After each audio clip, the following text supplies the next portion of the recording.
In the long years of human civilization, one brilliant civilization after another has been developed by people from different regions of the world.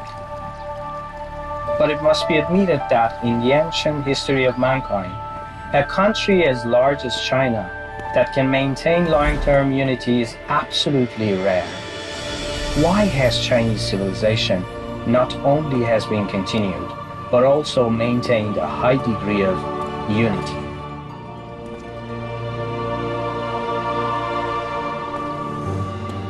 Today, I've come to the headquarters of China National Archives of Publications and Culture. This place is known as the General Database of Bibliology Resources and the Seed Gene Bank of Chinese Culture. And I'm here to explore the past and present of the unity of Chinese civilization. In order to better achieve my purpose, I'm seeking the help of Zhang Weiwei, Dean of China Institute at Fudan University and a famous political scientist in China.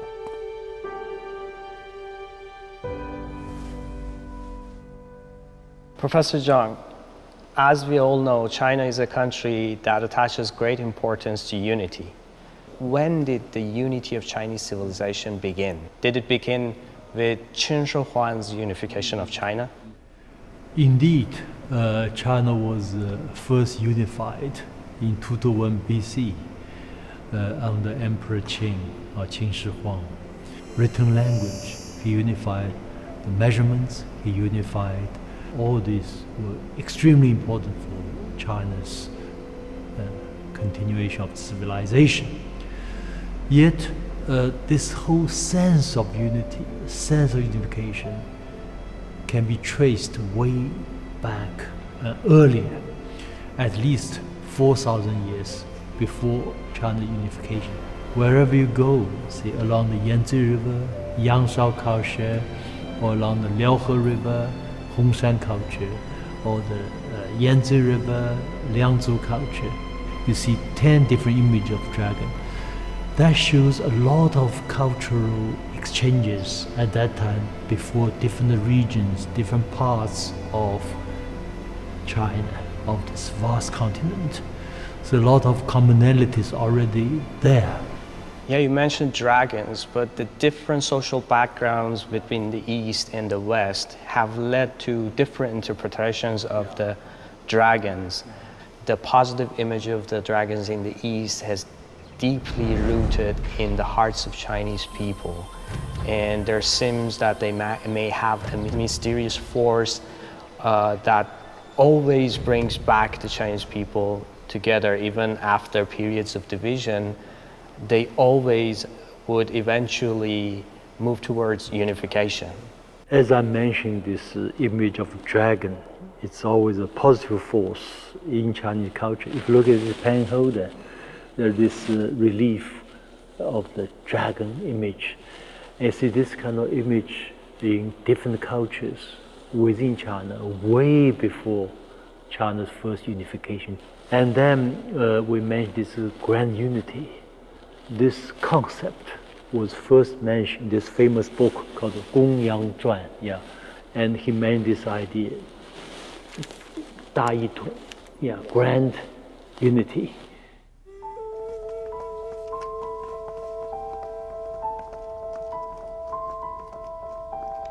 You have the current border of China, and then you see in different dynasties the shape of China changes over time. And for instance, this one is called the Record of Mission to Ryukyu, which was a publication of the roughly Ming Dynasty, which means mid-16th century. It's about his trip to Ryukyu Island, to Diaoyudao, and same with some other books. This moment is called the Record of Water and Soil in Linghuai, which is 3rd century AD, yeah, much earlier, and about Taiwan, yeah. So a lot of historical record which show Taiwan part of China.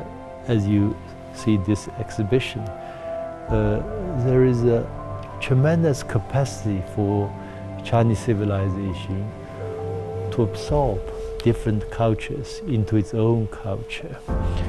And then in China's long history, different ethnic groups have also gradually, live in peace with each other and draw on each other's strengths.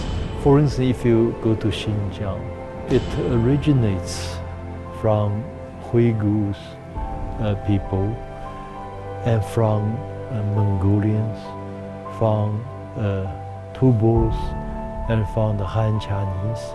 They're mixed blood. Even in terms of religions, they started with shamanism and then turned to Buddhism and then turned to Islam. So many ethnic groups and cultures are developing here in the land of China. Won't they conflict with each other? And one important feature of China's religious tradition, as compared with, say, European religious tradition, is that we did not have religious wars, seeking common ground while reserving differences. Cultural policy is religion. It cannot interfere in politics because Chinese have this what we call the 求同存异.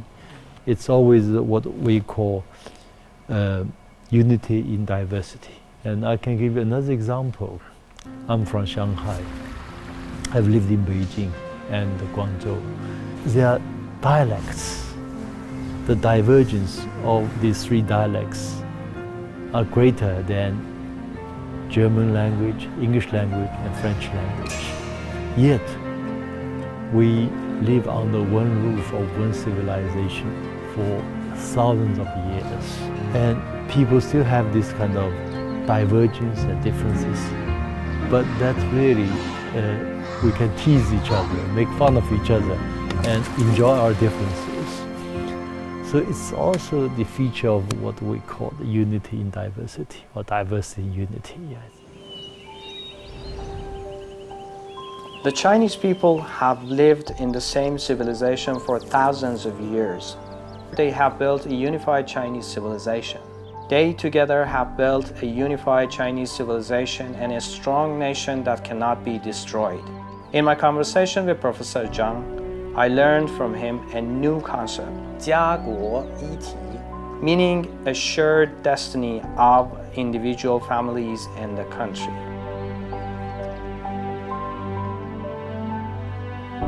And the Chinese word for country is also very interesting. It's made up of two characters. One is state, and the other is family. So the idea of country for Chinese is a relationship between small families of many millions of families. So it's always connected. We call state family or family state in one. Put your own family house in order, run the country well, and bring peace to the world. On the other hand, especially in contemporary China, China is one of the few large countries that have suffered from many wars. We call it a century of humiliations. Chinese have a very fresh memory when the state and the country is lost, family is also lost. Tens of millions lost their lives. So this kind of feeling of state, family, or family state in one has further been consolidated in today's China. And we see China wants to bring together all the countries and always talks about the mutual prosperity for all human beings. Whenever China was disunited, disintegrated, a lot of wars and bloodshed. So unity is always associated with peace, harmony, development, prosperity. Well, disunity associated with chaos, wars, famine. As a result, it becomes part of Chinese gene. Unity, prosperity is always good.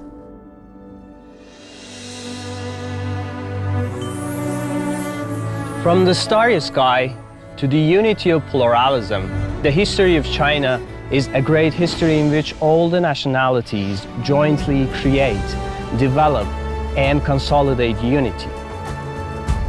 The unity of culture and nationality has become the basis of the national unity, while the unity of the country has further promoted the unity of culture and nationality and ultimately formed the outstanding unity of Chinese civilization.